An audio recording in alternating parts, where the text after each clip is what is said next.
Here today we are at the Great Mosque of Xi'an. This mosque was built during the Tang Dynasty by Persian merchants.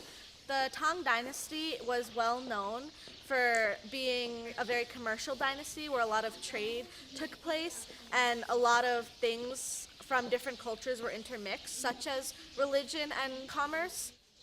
The mosque was built by silk merchant traders who came in on the Silk Road in the 8th and 7th century, and they really brought in Islam right after the death of Muhammad, so it was really early in the timeline of Islam throughout the world.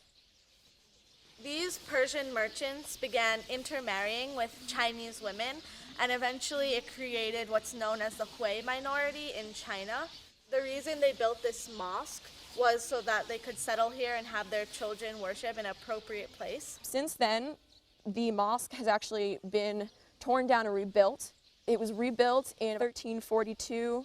It's the perfect example of the union between Islam and Chinese culture and its religions, such as Buddhism, which has been in China for thousands of years, as well as Confucianism, which is sort of the backbone of Chinese culture. This can be seen through the architectural style of the mosque, which is completely Chinese, with embellishments of Islamic calligraphy and quotes from the Quran, and it's really a staple characteristic in any mosque, and so that's really what makes the mosque a mosque. Whereas there's no dome as you would find in almost any other mosque in the world. This mosque has a pagoda in the second courtyard, which has been used as the minaret, so it serves the same purpose. What really exemplifies this mosque versus other mosques in the world is the layout.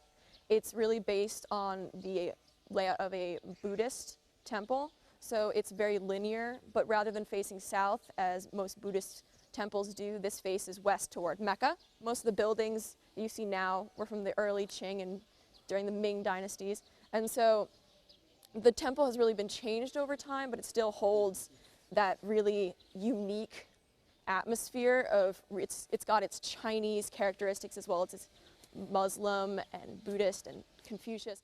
On the pagoda there are 3 characters, and it's actually a quote from Confucius himself. So it's really a great example of the union between cultures in China. Today there are 30 million Muslims in China and 30,000 mosques, and every day the religion is growing larger and larger as more supporters of the Hui people begin to join the religion. We met the Imam's son, and one of the statements he made was that he is a Muslim worshiper first and a Chinese person second, which really shows how strongly he believes in his religion, even though he's in a country where the majority of people are not Muslim. He speaks fluent Arabic, so yeah, I'll just speak to him in Arabic. My question was, do you pray and read the Quran in Arabic? Yes, just the fact that we're Chinese Muslims doesn't mean that we don't pray in Arabic.